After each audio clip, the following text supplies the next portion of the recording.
Hello, and thanks for joining us. On behalf of the Environmental Finance Center Network, welcome to today's webinar, Water System Rate Setting for California Board Members, Local Elected Officials, and System Owners. My name is Tess Clark. I work here at the Syracuse University Environmental Finance Center. This is a map of our attendees today. Not surprisingly, mostly Californians are joining us, but there's plenty of folks from outside the state as well. As a registered attendee, you can receive a certificate of attendance for participating in this webinar today. However, this webinar has not been submitted to licensing agencies for pre-approval of continuing education credits. You will need to self-submit in order to receive any available continuing education credits. We recommend that you check with your licensing agency to learn about its criteria, rules, and what you need to do in order to receive credit for your attendance. It is your responsibility to verify this information. Your certificate will be emailed to you within 30 days of today's date, and you should utilize this document to self-submit. Okay, this is a session of our, one of many webinars that we do at the Environmental Finance Center Network for our Smart Management for Small Water Systems project. The EFCN provides training and technical assistance to small public water systems in all 50 states and 5 territories to help local systems achieve and maintain compliance with the Safe Drinking Water Act. Here you can just take a look at our small systems team. The network extends across the US, so you can see we have centers in all major US regions, Syracuse, New England, also some folks out west, and many more. And here you can see our areas of expertise. We typically provide trainings, workshops, and direct technical assistance on all of these topics, and you can see that they include asset management, energy management planning, water loss reduction, and many more. The EFCN also has a small systems blog. These blog posts feature lessons learned, they feature descriptions of available tools, and also some small system success stories. At the end of the webinar, you will be given the opportunity if you would like to subscribe. And one last resource that I'd like to point out to you before we sort of get going is our online funding sources map. This tool can help you find the major sources of drinking water infrastructure projects for each state and territory. I'm just going to quickly show you how to access those tables. If you go to the EFCN homepage and go to the Resources tab, you can then click Funding Sources by State, as you can see here, and that will take you to a map of the country. If you click on the state that you're interested in, that will actually bring up a PDF table of all the funding sources that are relevant to that state, and it looks like the image on the left of the slide. Just before we turn the presentation over to Glenn, our expert today, I have a couple quick polling questions for you. So I'm going to launch these polls. What kind of water or sewer utility do you represent? So just select the following, one of those options there. A for-profit system, local government. I won't read them all out loud because I know everybody's already taking their poll. And it looks like almost everyone has now voted. So I'm going to go ahead and close this poll in 3, 2, and 1. And just quickly, it looks like the majority of folks are from not-for-profit or cooperative associations. And then we have another, almost the same amount that are local government. So that's a strong showing from our smaller systems, not-for-profit systems.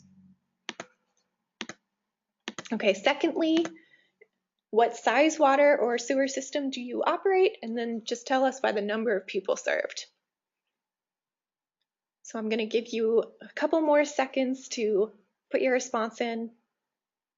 Looks like almost everybody has done that. So I'm closing this poll now.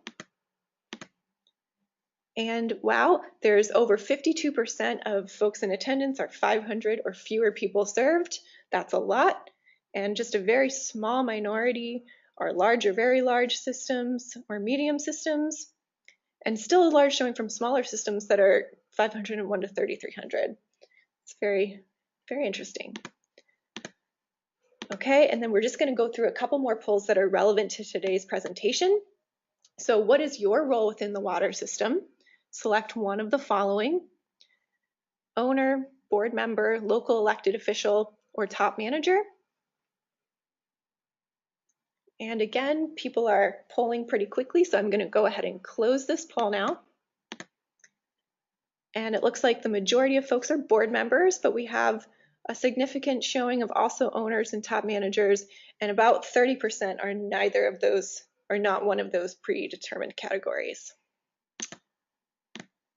All right, and then our last poll before we get started, what type of customers do you serve? Just choose all that apply here. So you can, if you're serving residential, commercial, industrial, institutional, which here means schools, hospitals, or prisons, or all of the above, just tell us to the best of your ability, your customers.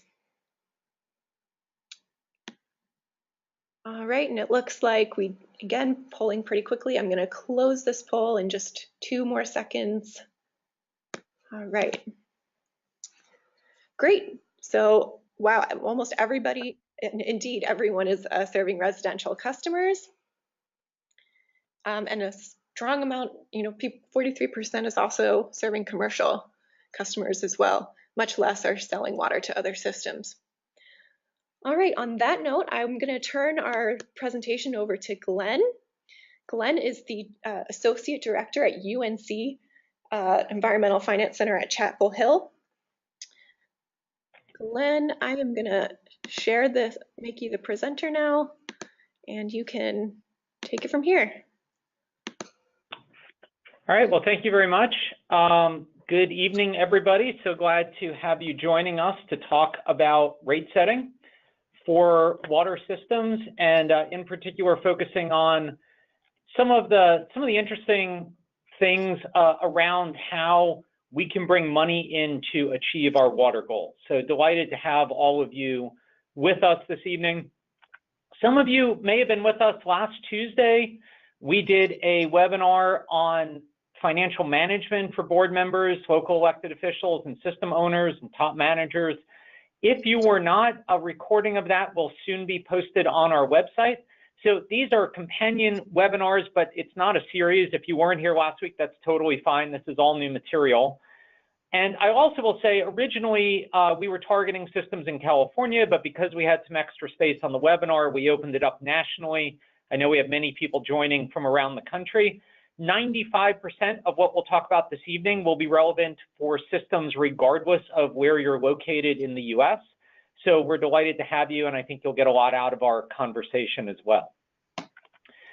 So as we get started, really, I'm going to begin our discussion this evening talking about rate setting objectives, water system objectives. What is it that we're trying to do with our systems and trying to achieve with our rates? And then go through some elements of rate structures and talk about how they match up with those objectives. Because many of you as board members or owners or top managers have responsibility in setting how it is that we bring money in to the system in order to achieve the goals of the system and meet those objectives. And so in a lot of ways, the rate structure that we have is the primary way that we as water systems communicate with our customers. Sometimes quite literally, if you send a physical bill out on a monthly or quarterly basis, that bill may be the primary communication that they're receiving from you as a water system. And so when we do trainings and webinars around the country, and I spend most of my time on this project talking about this subject, about rate setting, there's a question that we hear often, which is, are our rates right?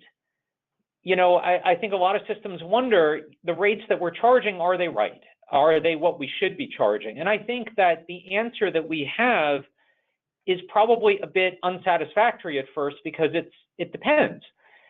And what it depends on, by and large, are the objectives of the water system. And so there are 4 in particular that I want to spend some time talking about this evening. The first being full cost recovery and revenue stability, the second being encouraging conservation, the third being fostering business-friendly practices, and the fourth being maintaining affordability. Now, these are certainly not the only water system objectives out there from a financial or management standpoint. There are many others. These are just 4 very common ones that we often find. And what is important to you ends up really determining how you want to structure your rates. And I think it's also important to note, as we look into these, it probably doesn't I don't need to explain more for you to think, well, geez, full cost recovery and maintaining affordability might pull against each other a little bit, or being business friendly and encouraging conservation might pull against each other a little bit. So it's always a little bit of a delicate balancing act, and that's why our answer is it depends in terms of whether the rate structure is right or not. So I want to start with the objective of full cost recovery and revenue stability. And really the goal here is that you as a water system bring in enough money to cover the full cost of running the water system. And that will be all of your operation and maintenance costs. That could be salaries that you pay to operators if you have paid staff. It could be the taxes and insurance that you have to pay, the testing costs, your power to pump water and distribute it, the chemicals to treat water, just the day in and day out cost of running the water system. So that's the O&M. The capital needs, what infrastructure rehabilitation and replacement you're doing, and then if you borrowed money, what debt service payments you have. Now, why do this? Why care about this? Well, if we don't have enough money to cover the full cost of running the system, and that's really the full cost of running it today and into the future, the danger is that at some point the infrastructure may not stay in good enough condition, or there could be a threat to public health. People could get sick. And so being such important public health officials within the communities that we serve, it's really important that we have that full cost recovery and a stable amount of revenue time in and time out, so that way we know that what's coming in is going to be able to pay for adequate service and service that our customers are really interested in receiving. So that's the first objective. The second objective is encouraging conservation. And this is really using pricing to encourage customers to reduce their overall consumption of water. Now, I don't think for those of you in California, I need to spend a whole lot of time explaining why you might need to do this. Obviously, the drought that was experienced in the state a few years ago was rather severe. Where I live here in North Carolina, in the last 12 years I've been here, we've had 200-year droughts. We had some communities, of sizable communities, very close to running out of water. And so that kind of emergency situation, or perhaps a perpetual lack of supply, is a common reason. But obviously, you might be at the limits of your treatment capacity, your storage capacity, the limits of your water rights. Perhaps you have environmental goals and want to be good stewards of the environment. That could be another reason for encouraging conservation. But of course, we did a webinar just a week or two ago about non-pricing approaches to encouraging conservation. There were a lot of examples from systems in California, like water use restrictions and sprinkler repair programs, things like that. Very, very effective at encouraging conservation, but could potentially butt up against that full cost recovery that we talked about if you're charging a volumetric charge for water. So really, in this case, in the sense of rate setting, we're really talking about pricing water appropriately to encourage customers to reduce consumption. Third item is fostering business-friendly practices. So about 40% of you have commercial customers. I think about 15% of you had industrial customers, and about 30% have institutional customers, a kind of really big ticket water users. That could be agriculture, could be other types of businesses. Well, if you have a water system goal of fostering business-friendly practices, generally speaking, you want these customers to come buy water from you. They are a single customer who uses a disproportionately large amount of water, and assuming that they stay in the community and continue to buy water from you, that's a really good thing. You don't have to have a lot of residential customers to equal out the usage of a business customer. And they can be really important for the bottom line of any water system, and also important, about a third of you are from local governments, of just promoting economic development within the area as well. And then finally, there's the goal of maintaining affordability. Again, for those of you listening from California, this is something that the state has really been harping on, kind of water, water is a right and things like that. So what we want to make sure is that all of the customers within our water system are able to afford enough water to live on. And I think that last phrase, to live on, is really important. We're not necessarily saying affordable water for your hot tub or swimming pool or very green, lush yard, but we're really talking about making sure that the basic needs of people are being met. So we want to make sure that if we have that goal of maintaining affordability, that customers are going to be able to at least afford a lifeline amount of water to live on. So we want to do a couple of quick polling questions here for you related to these water system objectives. And so Tess, can you go ahead and please launch the first of those polls? Yep, absolutely. That poll is, which of the following objectives does your water system value? So just check all that apply here. And their choices are full cost pricing, revenue stability, promoting conservation, being business friendly, and affordability, all of which you've just heard about. Okay, still waiting for our responses here. It looks like everyone's getting going now, so I'm going to give you a few more seconds, and then we'll get to the next one. Okay, and I'm going to close this poll now, and looks like the majority, almost everybody has full cost pricing as an objective. Almost everyone has revenue stability.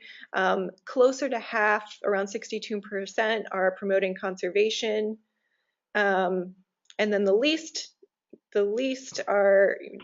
amount of us today are being business friendly and promoting economic development. Affordability is also fairly high with 71% here too.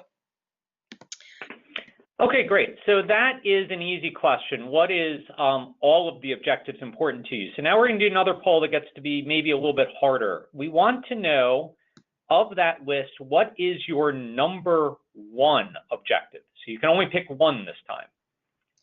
Yeah, and you'll see that that poll is in progress. So we're just going to wait for a critical mass to have been put in their response. So looks like we're halfway there. We're going to give you a few more seconds here. All right, we're just about done. I'm closing this poll now. Well, Glenn, it looks like full cost pricing still number one here. 58% picked full cost pricing as their number one objective. Okay, great. And we'll do one more question. So you've picked your number one. Now, please tell us from that list your number two objective. Yeah, and while you're doing that, I just wanted to jump in here. If you have any questions, please go ahead and ask those. And we will be queuing them up for Glenn at the end of the webinar. So if you are asking questions and we don't get to them, Glenn will be answering them at the end during the Q&A. All right, and it looks like everybody's just about done here, so I'm going to share these results. Looks like here the majority of the number two slot is revenue stability, with 38% of folks picking that. Again, full cost pricing, we knew that one was popular because that was a lot of people's number one objective, but that's still sort of at 21% here, so it's still very high. Okay. All right, well, thank you everybody for answering those. And the reason that we wanted to take time to go through those is simply that your rate structure is a tool to help you meet your water system objectives. So to get back to that question of are our rates right, when we do individual assistance with drinking water systems, and for anybody listening in who is from a system of 10,000 or fewer people, which is the vast majority of you, we can provide some free one-on-one help with you. And if you're curious of looking at your rate structure, we will pretty much start the exercise by kind of talking through these different objectives to try to figure out if the structure you have is really best suited for the objectives. So let's dive in a little bit on rates. So rates can be super easy. We do a lot of statewide rate surveys across the country. This was the faxed response we got for one. We charge a flat rate of $15 monthly. We are a small town. We do not have sewage. So this is a rate structure, $15 a month for as much water as anybody would care to use. And, you know, is this rate structure right? Well, if from a full cost pricing revenue stability perspective, maybe it is. Maybe it brings in exactly the right amount of money. From a promoting conservation standpoint, probably not so much. So this is a really easy rate structure. We see rate structures that are pretty straightforward. Here's one where there's a flat fee of $11 a month that includes 1,000 gallons of usage, and then the per 1,000 gallon rate above that is $2 per 1,000 gallons, and that's it. That's the entirety of the rate structure. So if you use 1,000 gallons, you pay $11. You use 2,000 gallons, you pay $13, $15 for 3,000 gallons, etc. Very straightforward. Then we can see rate structures that get a little bit more involved. This is a residential rate structure here at the top, where there's a $15 minimum bill that includes the first 2,000 gallons. Then for the next 3,000 gallons, the price is $4.75 per 1,000 gallon. Then from 5,000 to 11,000 gallons, the price goes up to $6 per 1,000. And then above 11,000, the price goes back down again to $5.50. So this is an increasing, then decreasing, or an inclining and then declining block structure. So this is a lot more involved, certainly, than $15 a month or even $11 base charge and $2 per 1,000 gallons. And having done surveys around the country, we do them in about 15 states, we've seen a lot of interesting rate structures, to say the least, and even things like this, far more popular, I think, in New England than any other part of the country. But these are annual rates based on the number of bathrooms within a unit. So they are not doing a volumetric charge here, but unlike the $15 monthly first slide we saw, they are trying to approximate different elements, if you will, that could show you how the rates would play out and how much water consumption would be. So we see a wide range of rates from around the country. So again, it's hard to get to the question of, are the rates right? But we're going to talk a little bit about some of the rate structures and rate structure elements in just a couple of minutes here. But before we dive in on that, we're curious to know what types of rates are being charged around the country from the listeners on today's webinar. So we have a couple more polling questions for you. So Tess, if you want to go ahead and launch the next one, please. Yep, absolutely. So our next batch of questions, the first one regards, does your water system charge customers for water? This is pretty easy. And what we're, sorry, I was just going to say, what we're really looking for here is if you charge separately for water. Whoops. All right, sorry, so separately for water. Keep that in mind if you can. Sorry about that, Glenn.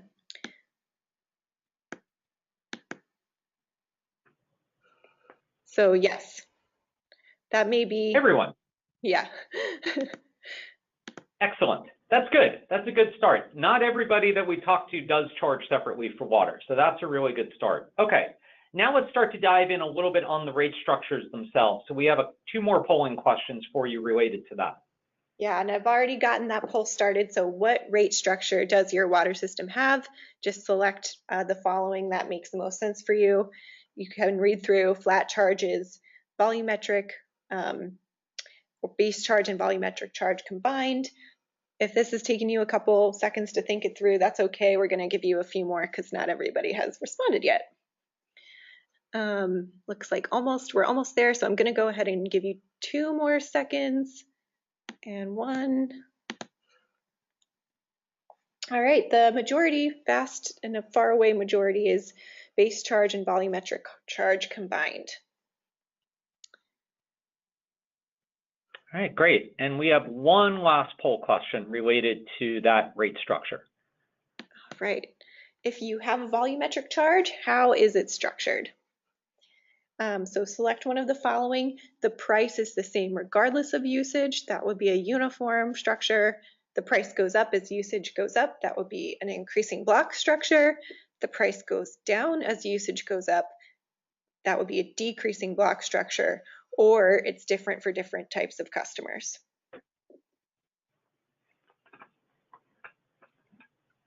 Okay, it looks like we've almost gotten to everyone, so I'm going to close this poll in 3, 2, 1.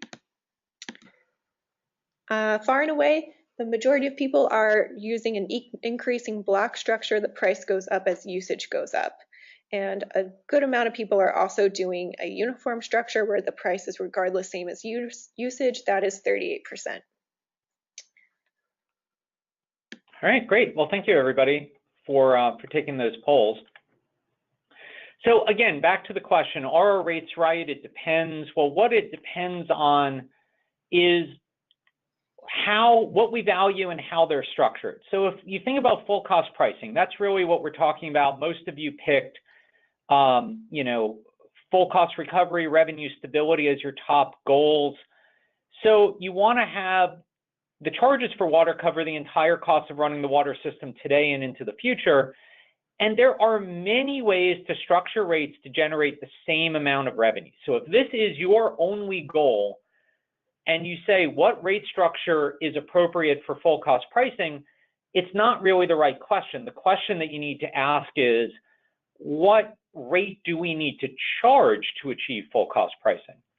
But beyond full cost pricing, for the other objectives that we have, the affordability, conservation, being business friendly, et cetera, the actual design really makes a difference. And so I want to talk through some of these elements of rate structure designs quickly, and then we're going to dive in very specifically or show you some examples of structured rates around conservation to kind of explain how these different elements can play out. So in terms of customer classes, some of you just have residential customers, so you may have one rate structure for all. Some of you may have residential and commercial or others and still have one rate structure for all, but basically every customer pays the same rate. That's one way to do it.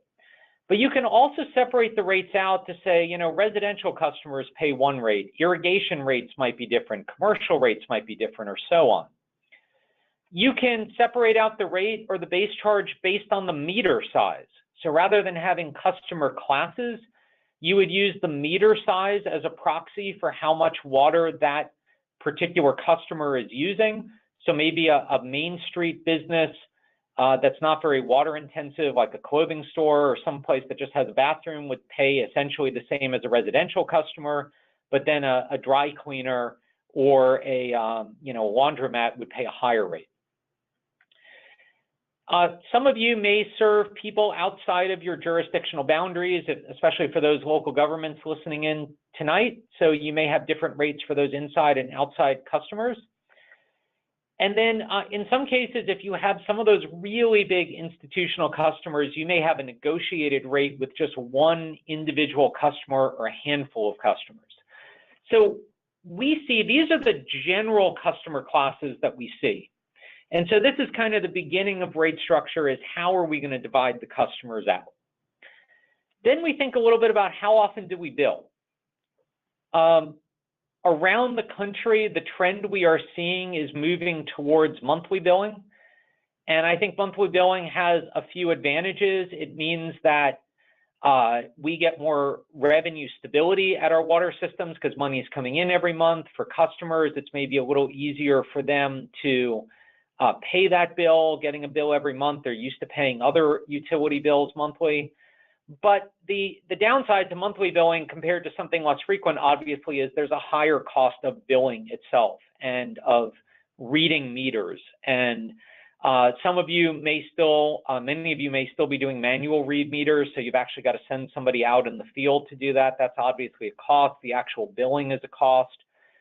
So a suggestion for many small water systems is, if you are able to afford monthly billing, it will probably be more advantageous for you and your customers. But billing period is kind of the second element that we look at with water systems.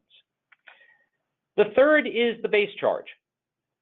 So this is how much you charge your customers just for being customers, regardless of usage.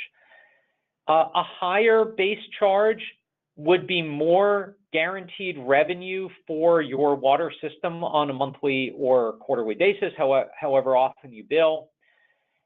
But that higher base charge could run into some affordability challenges for very low-use customers, the typical widow using, say, 1,000 gallons or 1,500 gallons a month.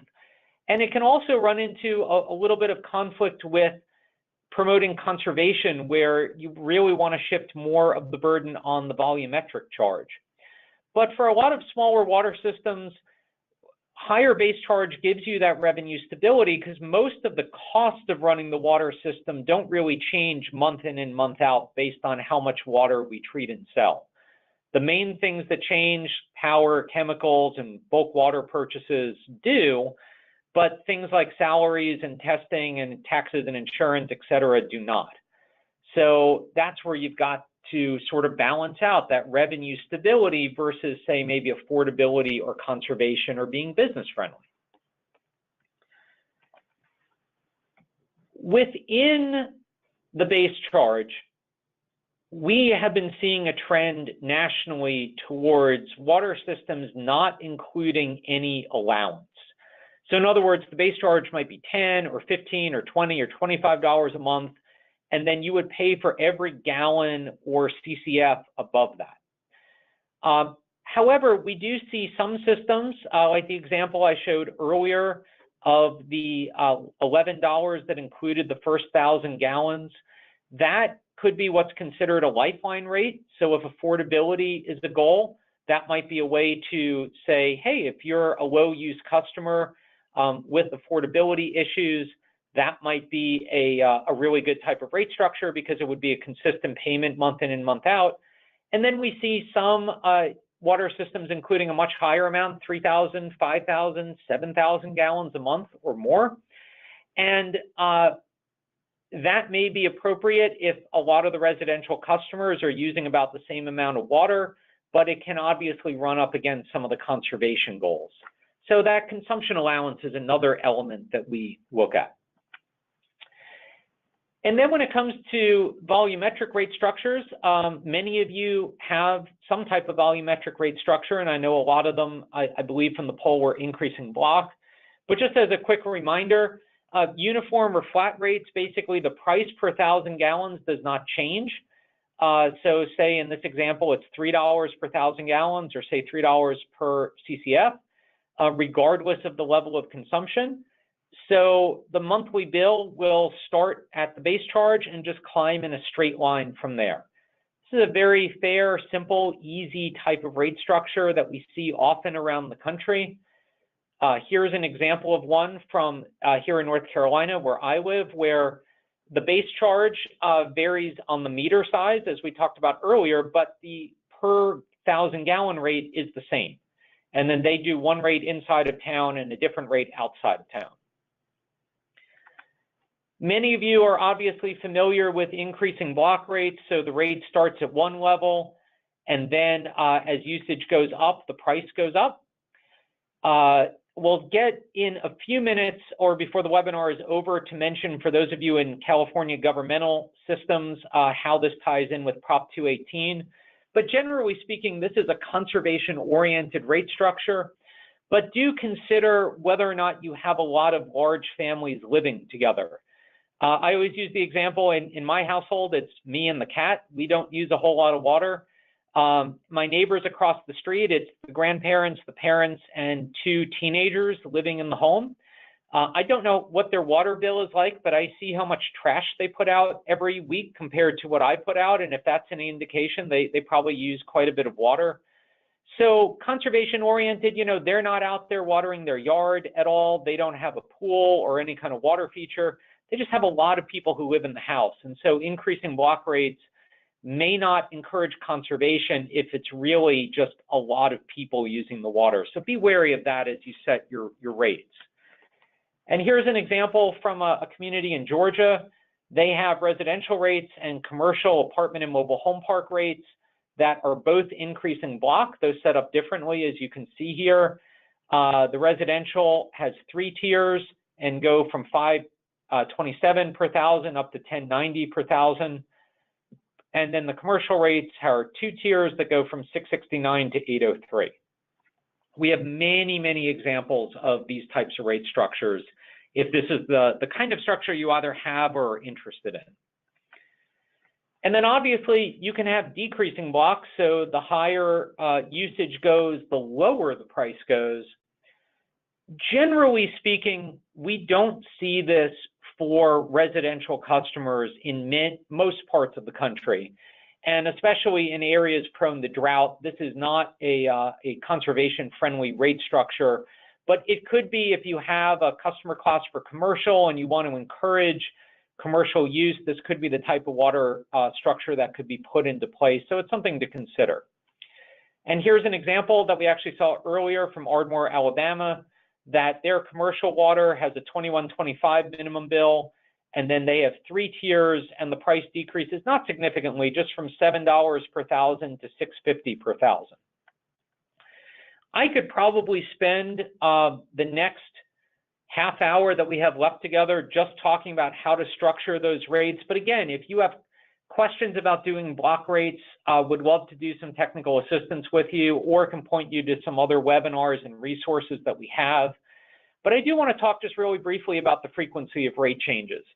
We definitely recommend that you review your rates on an annual basis.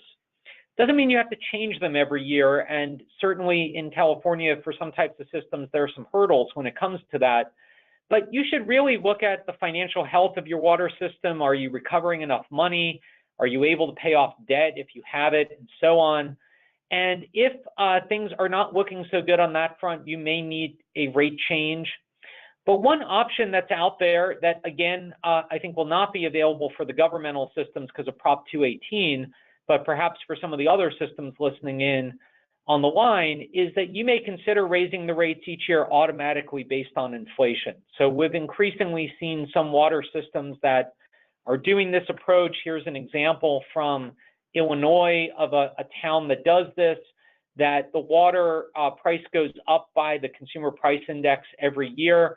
And part of the reason for this is that small regular increases are usually a little bit easier for your customers to handle, but also because I've seen many rate structures that haven't changed in 10 or 20 years. And so this is a way of just having a little bit of an increase every year. Again, because of some of the laws in California, it can make something like this a bit challenging. We'll get to that at the end, but did want to mention this as something to consider at least. So what's really important with rate changes is if your goal is to keep your rates low for the sake of low rates, maybe you can pull it off. Maybe you can cut costs to such an extent that that's fine. But generally, our experience is that it's going to lead to a sudden massive rate increase in the future, or to a system that fails and endangers public health, or to both.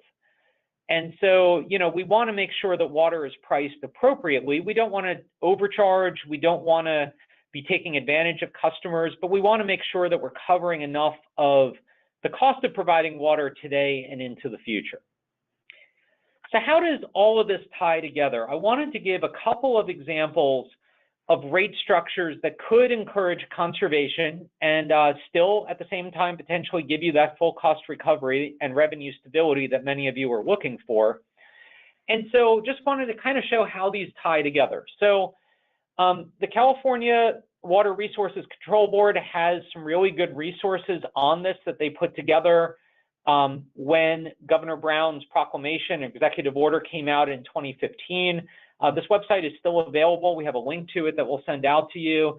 And even though the drought is not as bad in California as it was, the drought may come back. And for those of you listening from other parts of the country, you may be experiencing drought as well. So this website has a lot of good resources, but one of the things they talk about are just the different types of rates. And many of you already have increasing block rates. Here's an example of a pretty straightforward one that goes from $13 per thousand gallons up to $19.75 per thousand gallons. Napu'u water is in Hawaii. If you're thinking, gee, that looks like an expensive per thousand gallon rate, it's pretty expensive to run water systems in island areas because of the cost of electricity and parts and things like that. But this is a pretty basic increasing block rate structure. I think many of you will be familiar with this. But this is not your only conservation option, and that state website really says it very well.